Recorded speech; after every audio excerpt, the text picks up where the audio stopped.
Welcome to our sanctuary. Find a comfortable position, Take a deep breath, and let it go slowly. Feel the weight of the day begin to dissolve. Tonight, we turn our attention away from the sharp edges of the desert and the tumultuous drama of human ambition.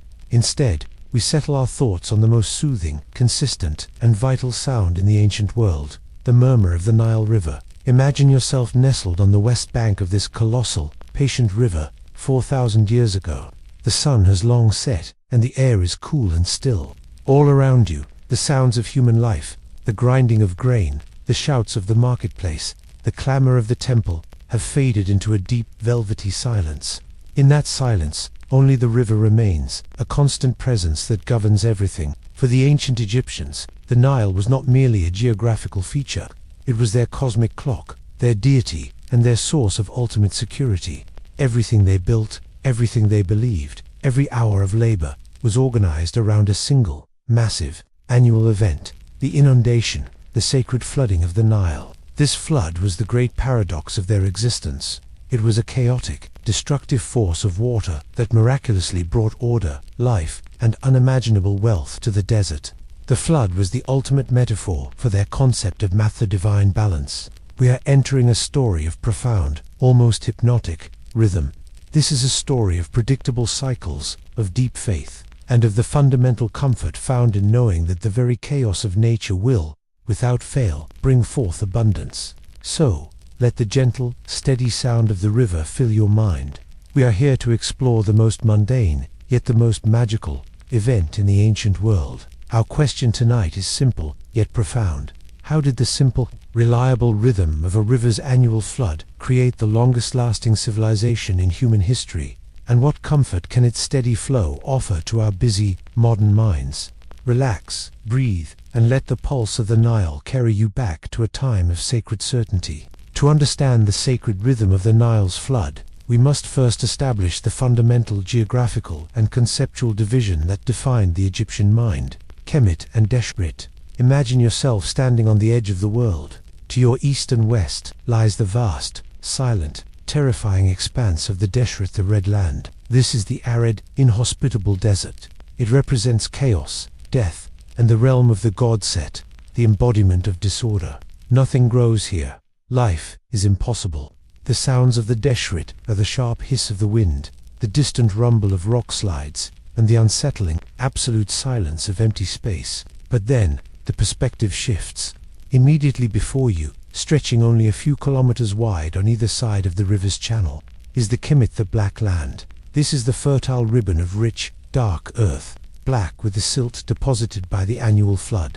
Kemet represents life, order, sustenance, and the benevolent reign of the god Osiris. The sounds of Kemet are vibrant: the chirping of birds, the gentle lowing of cattle, the rustle of papyrus, and the constant, reassuring presence of the flowing water. The Egyptian civilization was literally born in this narrow margin. Their entire worldview, their religion, their art, their politics was a constant effort to manage the boundary between the Kemet and the Deshret, to ensure that the red land of chaos never encroached upon the black land of life. The Nile itself was the central artery, the divine boundary that kept the chaos at bay. The flood, therefore, was not a natural event. It was a cosmic act of creation, a yearly miracle that renewed the Kemet and reaffirmed the rule of order over disorder. Life was organized, not by months, but by the Nile's 3 seasons, giving the populace a profound sense of natural, cyclical security. Akit, inundation, the season of the flood, roughly July to October.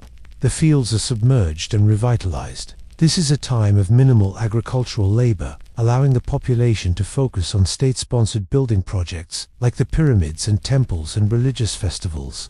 Pare, growing emergence, the season when the water recedes, roughly November to February. The rich, fertilized soil emerges, and it is time for plowing and sowing. This is a time of intense agricultural work. Shemu, harvest, drought, the season of low water, roughly March to June. The crops are harvested, and the landscape is dry, a period of anxiety and waiting for the flood to return. This system instilled a psychological comfort in predictability. Every Egyptian, from the most powerful official to the humblest peasant, knew exactly what the next year would bring. There was no concept of a random, devastating loss of livelihood, only the reliable, sacred rhythm of the cycle. This deep certainty allowed for long-term planning, monumental construction, and the stability that few other ancient civilizations could match. The ancient Egyptians did not attribute the flood to mere rainfall.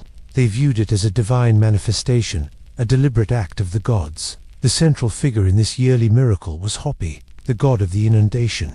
Hapi was unique in the Egyptian pantheon. He was typically depicted not as a glorious king or a powerful warrior, but as a portly figure with breasts, representing fertility and abundance, often wearing the water plants of Upper and Lower Egypt on his head.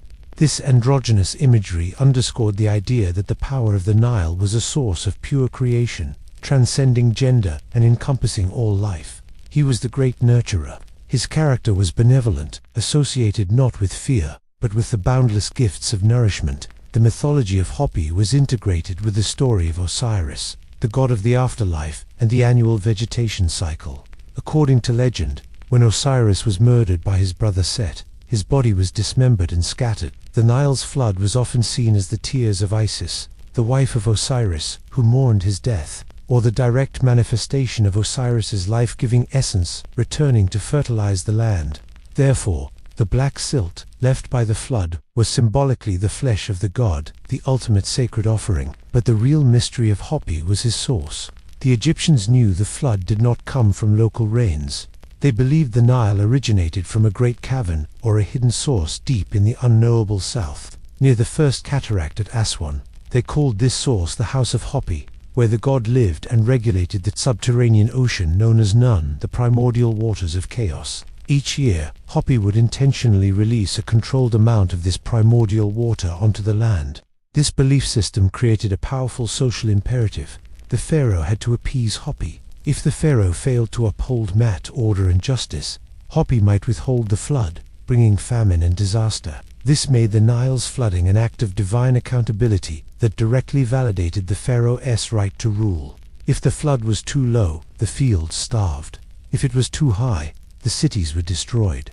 The perfect flood was the ultimate sign of a righteous and well-ordered kingdom.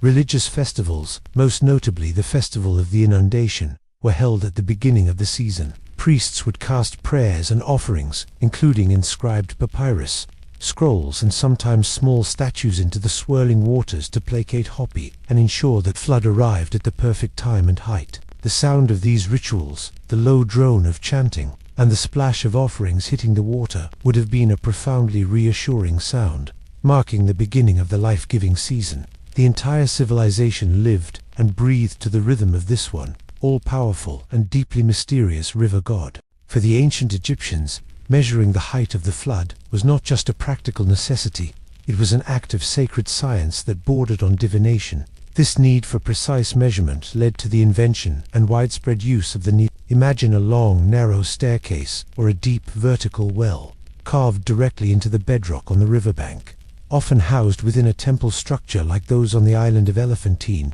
near Aswan. These structures were the limiters. They were marked with specific increments, allowing priests and scribes to read the water level daily. The sound here would be a soft echo, the gentle lapping of water against stone walls deep underground, a place of quiet, focused ritual. The readings from the Nile meters dictated the entire economic structure of the state. The perfect flood, the golden mean, was essential knowledge. The scribes knew that, too low, if the water failed to reach a critical height around 12 to 13 cubits on the scale, not enough land would be fertilized, leading to famine and starvation. The state would face a crisis. Perfect, a height of about 15 to 16 cubits, approximately 8.5 meters, was considered ideal. This guaranteed rich fertilization of the fields without threatening the cities or infrastructure. This was the moment of collective relief and celebration. Too high. If the flood exceeded 17 cubits, it risked destroying towns, irrigation, canals, and the valuable agricultural equipment, bringing ruin through excess. The reading taken at the beginning of the flood was immediately communicated up the chain of command. From the local governor, the nomarch, to the central government in Memphis or Thebes, this was a sophisticated, nationwide information network. The scribes, reading the measurements, were effectively the economic prophets of the state. The Nilometer readings directly determined the taxation for the coming year. If the flood was predicted to be perfect, taxes would be high, reflecting the expected bounty. If the prediction was low, the pharaoh might lower the tax burden to avoid widespread suffering. This system was designed to be perceived as just and predictable, further reinforcing the societal belief in Mat. The entire bureaucracy, the entire structure of power, rested on the simple, measurable rise and fall of the water level within that stone well. This scientific and administrative certainty provided an almost therapeutic comfort to the population. There was no guessing, no anxiety about the central question of survival. The measurement itself was a declaration of stability, an annual promise that order would prevail and life would continue. The Nileometer was the silent guardian of the Egyptian economy, a pillar of scientific logic within a world of deep faith. The miraculous regularity of the Nile's flood, the event the Egyptians called Akhet, was a geographical mystery solved only by the river itself. The secret to its life-giving nature lay thousands of kilometers to the south, far beyond the reach of the pharaoh's empire, in the mysterious heart of Africa. To truly appreciate the flow, we must trace the water back to its distant, noisy sources. The Nile River is formed by two great tributaries, the White Nile and the Blue Nile. The Egyptians, based in their fertile valley, were primarily concerned with the timing, not the precise origin, but the reality is a captivating study in contrasts. The White Nile is the longer of the two, emerging from the Great Lakes region of Central Africa, traditionally linked to Lake Victoria. Imagine its journey, a slow, meandering flow, traveling through vast, flat swamp regions like the Sud in modern South Sudan. The sound of the White Nile is one of tranquility, a wide, deep stream moving with almost lazy purpose. It provides the constant base flow of water to Egypt year-round. It is the steady, reliable heartbeat of the river. Its water is clear, carrying little sediment, reflecting the slow pace of its travel and the vast filtering action of the swamps. However, the event that truly mattered, the annual miracle of the inundation, came almost entirely from the Blue Nile. The Blue Nile originates from Lake Tana in the highlands of Ethiopia. This source is defined by drama and volume. Every summer, from June to September, Ethiopia's mountains receive torrential monsoon rains. This rainfall transforms the Blue Nile into a violent torrent, roaring through deep gorges and canyons. The sound of the Blue Nile in these months is a chaotic, loud rush, a powerful force of nature. Crucially, as it tears through the volcanic Ethiopian highlands, it picks up and carries billions of tons of rich, black volcanic soil, the famous silt along with it. It is this violent, noisy, and distant energy from the Ethiopian monsoon that traveled north. The two Niles converge in modern Sudan, and the sudden influx of the Blue Nile's floodwaters, carrying the dark, fertile silt, signaled the beginning of Akhet in Egypt. The delay the time it took for the water to travel was itself a kind of divine message, arriving reliably around the summer solstice. The sheer geographical scale of this connection meant that the agricultural success of one of the world's most sophisticated empires depended entirely on the weather patterns of a distant, unseen land. This profound, external dependency should have been a source of anxiety, but instead it became a source of unquestioning faith. The ancient Egyptians trusted the rhythm because they had no reason not to. The Blue Nile's violent burst, arriving quietly in Egypt as a predictable, life-giving surge, reaffirmed their belief in a world governed by an ultimate, benevolent order, larger than human comprehension. They slept soundly, knowing their fate was written by the rains of unseen mountains and carried to them by the most faithful river on earth. When the flood, Akhet, finally arrived in Egypt, typically around late July, brought with it a mandatory, civilization-wide change of pace. For 3 to 4 months, the cultivated valley, the Kemet, was submerged. This was not a quick rush of water, but a deliberate, slow, rising tide that turned the agricultural landscape into a massive, shimmering inland sea. Imagine the atmosphere during this time. The pervasive, dry heat of the summer drought. Shemu finally breaks. There is a tangible sense of relief. The farmers, who had spent the long, hard harvest season toiling under a relentless sun, suddenly found themselves with forced time off.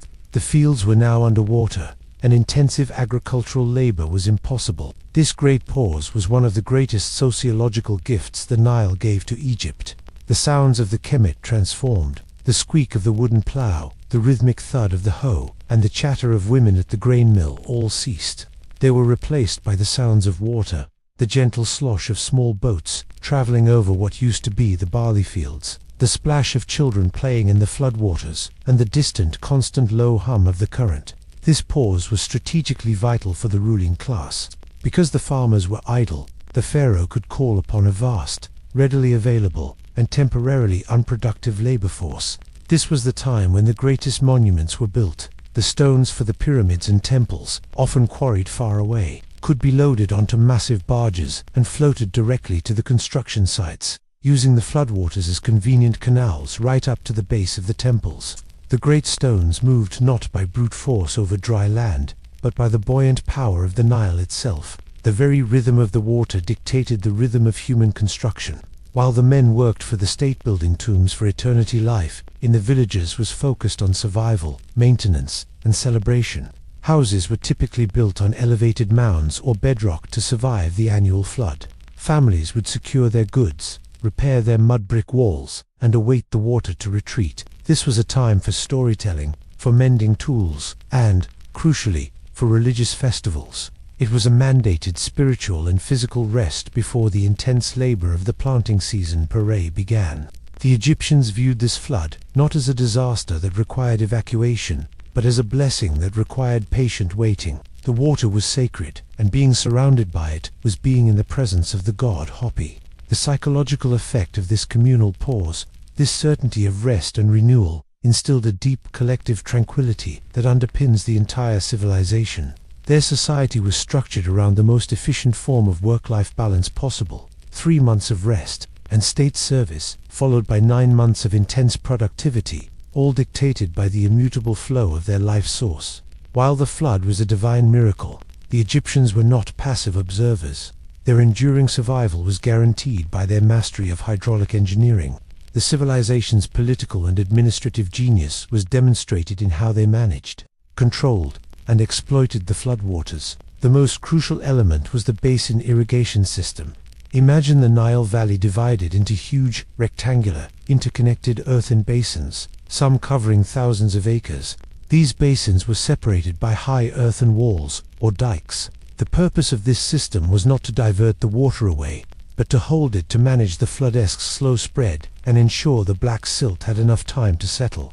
As the flood arrived, the Egyptians would breach the dikes in a controlled sequence, allowing the silt-rich water to flow into the basins. The water would sit there for 30 to 60 days. This sustained, gentle immersion allowed the water to slowly drain back into the receding Nile, leaving behind the precious, nutrient-dense black mud.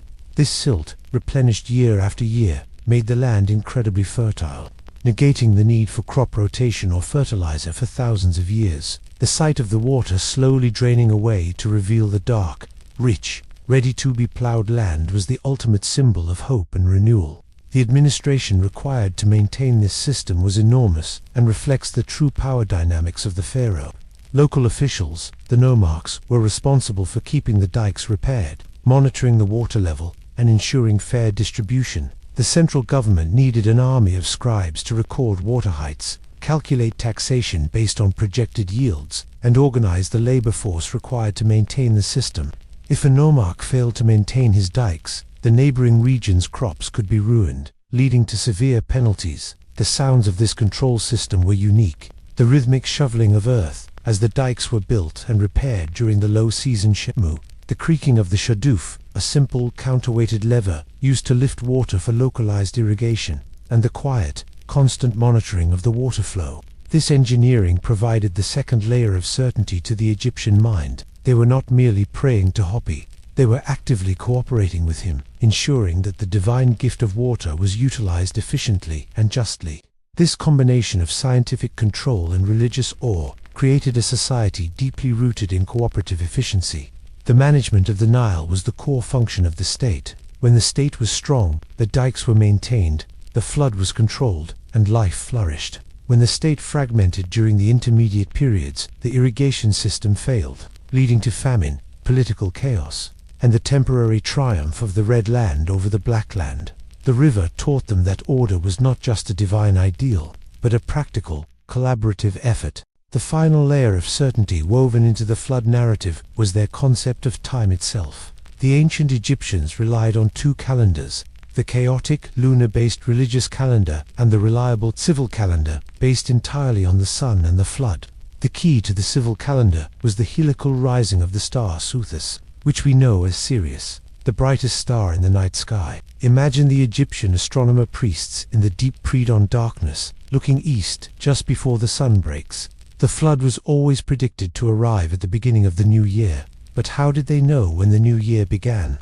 The answer lay in Sothis. For 70 days during the low water season, Shemu Sirius was invisible, blocked by the sun's glare. Then, year after year, with astonishing precision, it would reappear on the eastern horizon just before sunrise. This event, the heliacal rising of Sothis, occurred almost simultaneously with the first observable rise of the Nile waters in Egypt. For the priests, this was the ultimate, infallible sign. The great god of the sky was announcing the arrival of the great god of the water. The cosmic clock and the terrestrial clock were perfectly synchronized.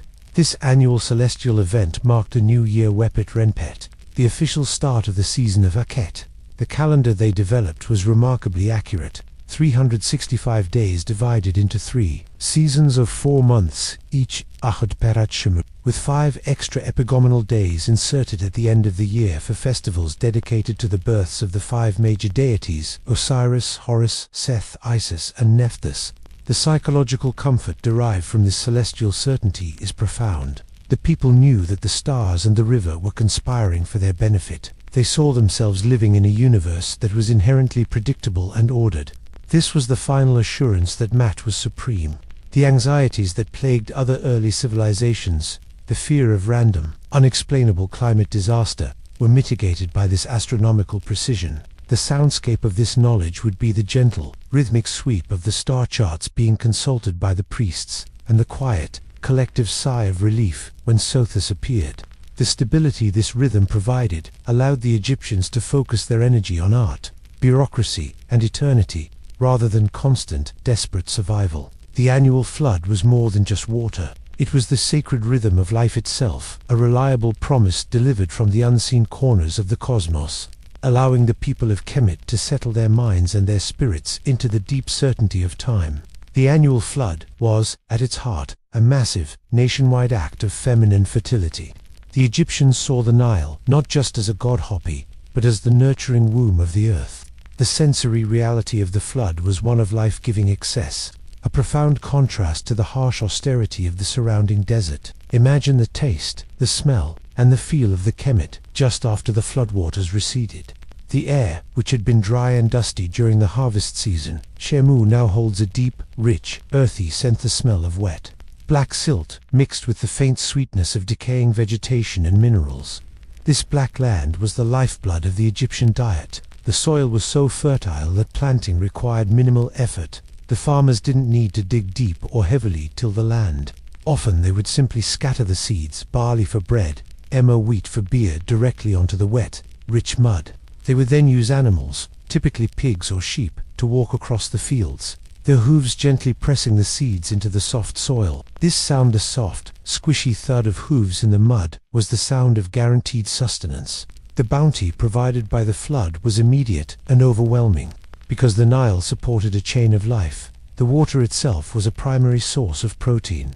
As the flood receded, vast numbers of fish would be trapped in the temporary pools and irrigation canals. Easily harvested, waterfowl migrated to the newly saturated regions in massive flocks, providing eggs and meat. The availability of food was so great and so consistent that the Egyptians were among the best nourished populations of the ancient world. This abundance created a social stability that was foundational. There was no widespread hunger due to crop failure, only occasional periods of low flood caused by distant climate patterns, which were immediately recognized as a sign of divine displeasure that could be corrected by human action.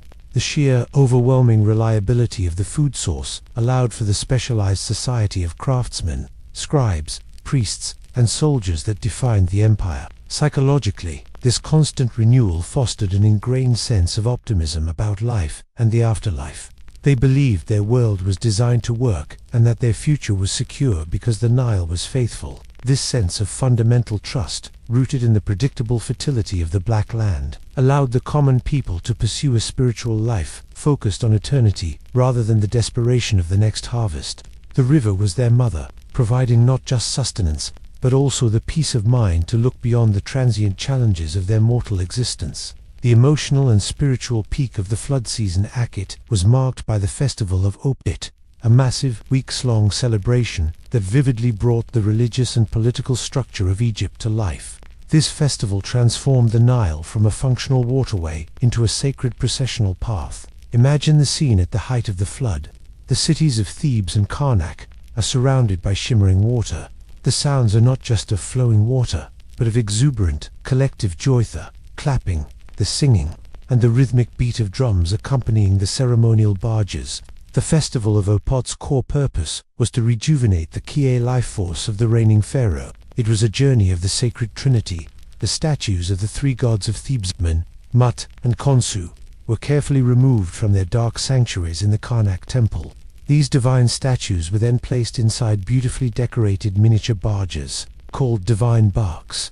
The procession began with priests carrying the barks on their shoulders out of Karnak. They then placed the barks onto a massive royal barge on the Nile. The sound of the priests chanting and the crowd roaring would be immense. But once the statues were aboard, the journey itself was characterized by the gentle rhythmic movement of the massive barge traveling slowly up river to the Luxor temple several kilometers south. This journey was deeply symbolic. The gods, traveling on the sacred water, were uniting the spiritual core of the land with the pharaonic power center. It was a moment of collective assurance for the populace. For the common people, this was their rare chance to glimpse the sacred symbols and to directly receive the blessings of the gods. The people would line the banks, offering petitions and prayers to the passing barks. The air would be thick with the smell of myrrh and incense, and the soundscape would be dominated by the slow, steady rowing of the oars and the distant, reverberating music of flutes and lyres. The festival culminated in a secret ritual inside the Luxor temple, where the pharaoh entered the inner sanctuary to symbolically commune with the divine Ka of Amun. This ritual was believed to revitalize the pharaoh's divine authority, ensuring that the cosmic order symbolized by the flood would continue under his reign for the coming year. The festival of Opet was a profound lesson in shared civic purpose. It used the flood not just for agriculture, but as a temporary, spiritual highway, knitting the empire together through shared faith, shared celebration, and the shared rhythm of the sacred water. The whole civilization moved to the pulse of the river. For nearly 3,000 years, the rhythm of the Nile's flood was the immutable constant that ensured Egyptian stability. However, history shows that this sacred certainty was not eternal. The end of the flood's reliable pattern brought chaos, anxiety, and eventually, the decline of the traditional pharaonic state. The most dramatic historical examples of this instability occurred during the intermediate periods times when the central authority of the pharaoh collapsed.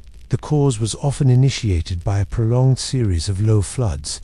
Imagine the profound psychological effect on the Egyptian people when the Nilometers stubbornly refused to climb to the necessary 15-cubit mark year after year. The sound of silence would become the sound of terror. Instead of the gentle lap of the rising water, there would be the dry, crackling sound of baking mud in the irrigation canals. The rich, earthy scent of the silt would be replaced by the bitter smell of dust and sun-scorched earth. The pharaoh's promise of Mat was broken.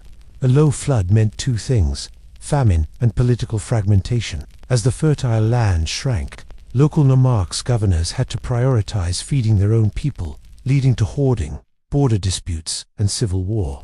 The authority of the central government, unable to guarantee the food supply, collapsed. This period of chaos, where the red land of the desert physically encroached upon the black land of the Kemet, perfectly mirrored their deepest spiritual fear. The triumph of set disorder over Osiris's life. The people, accustomed to a life of certainty, suddenly faced existential terror. The rhythmic, soothing pace of life was replaced by the anxiety of the hunt for food, the fear of bandits, and the desperate, unanswered prayers to Hopi. The architectural projects stopped. The massive labor force dispersed to survive. Conversely, there were periods of excessive flooding. A sudden, catastrophically high flood could wipe out entire villages built close to the river, destroying grain stores and irrigation systems. While less frequent, this also broke the spell of predictability and brought its own form of ruin.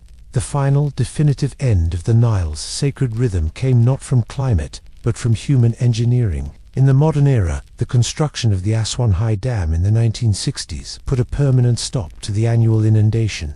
This solved the problem of catastrophic high and low floods, providing predictable water for irrigation and power. But it irrevocably severed the deep, spiritual, and physical connection the Egyptian people had maintained with their river for 5,000 years. The annual miracle, the great pause, the cosmic synchronicity of Sothasol were replaced by the controlled, steady hum of modern turbines. We are left to wonder, in replacing the chaos of nature with the certainty of technology, have we gained security but lost a profound, shared source of spiritual comfort? The ancient certainty is gone, replaced by a constant, modern anxiety. As the floodwaters of Akhet slowly drained oasily around late October or early November, the Egyptian calendar shifted into the second vital season, Pareh, the season of emergence, or growing. This was the time for intense, coordinated labor, where the certainty of the silt was transformed into the reality of the harvest. Imagine the shift in the soundscape. The widespread lapping of the water gives way to the low, resonant sounds of agricultural work. The silence of the great pause is replaced by the steady, focused activity of a civilization working in unison. The air, still cool from the receding waters, is now filled with the smells of damp earth and the heavy, musky scent of animals. The primary labor during Pareh was plowing and sowing. Because the silt had already fertilized the land, the plowing was a shallow affair, primarily designed to break up the surface crust and ready the topsoil. The most characteristic sound of this season was the slow, heavy drag of the plow being pulled by oxen or cattle. Listen closely. The rhythmic thudding of the animals' hooves against the newly revealed soil, the creak of the wooden harness, and the steady, low voice of the farmer guiding the team. This was a sound of guaranteed productivity, a deep psychological comfort derived from the knowledge that every effort expended now would yield a predictable, abundant return. The seeds barley, emmer, and flax were sown quickly, taking advantage of the retained moisture. This swift, coordinated action required detailed planning from the local village elders, ensuring that every centimeter of the precious kemet was utilized before the harsh sun of the late season dried it out. The fields themselves were geometrically organized into small plots, often reflecting the long, thin shape of the valley itself. The water, while receding, was still critical. The Egyptians utilized simple but ingenious manual irrigation techniques to manage localized moisture, most famously, the shadoof. The sound of the shadoof is one of the most hypnotic of the Piri season. The long, smooth creak of the wooden lever moving up and down, and the splash as the bucket is lowered into the canal and then emptied onto the fields. This rhythmic, repetitive sound represents the patient, necessary human cooperation with the divine gift of the Nile. This season of Pareh, characterized by its focused, deliberate labor, instilled a strong sense of community cohesion. No single farmer could survive without the shared maintenance of the larger irrigation canals that channeled the remaining Nile water. This was the practical, earthy reality of Matha. Principle of order and justice was lived out, not through grand pronouncements, but through the shared labor of the fields, ensuring that the water flowed fairly to everyone. The certainty of the flood created a shared ethic of hard work and cooperation, allowing the Egyptian mind to relax into the rhythm of meaningful, productive existence. The third season, Shemu, roughly March to June, was the season of harvest and the time of low water. It was also the period of the greatest psychological anxiety for the common Egyptian, as they reached the end of the guaranteed water supply and began the long wait for the return of the flood. Imagine the atmosphere during Shemu. The land, once rich and wet, is now brittle and dry. The colors of the kemet fade from the deep, reassuring black to a pale, dusty beige. The sounds of flowing water are replaced by the dry, scratching sound of the wind moving across the baked fields and the sharp, incessant drone of insects in the wilting plants. The heat is relentless, heavy, and pervasive, creating mirages on the horizon. The harvest itself, while a moment of triumph, was intense. The entire family, often assisted by hired laborers, would work under the fierce sun. The characteristic sound of the Shemu harvest was the swoosh and chop of the sickle against the hardened grain stalks, followed by the thud of sheaves being piled up for collection. The subsequent sounds of threshing where animals trod the grain to separate the kernels from the chaff would fill the village air, a constant, rhythmic noise of food security being stored. However, beneath this productivity lay an undercurrent of anxiety. This was the season when the Nilometer readings hit their lowest point. Every day, the priests and nomarchs would anxiously check the marks. The low water meant the desperate red land chaos was physically closest to the cultivated land. Fear of famine was palpable, kept at bay only by the sight of the full granaries from the successful harvest. The anxiety was not about if the flood would return, but exactly when, and at what height. A delayed flood meant an extended period of drought and heightened risk. The prayers and offerings to Hopi became more desperate and intense during this time.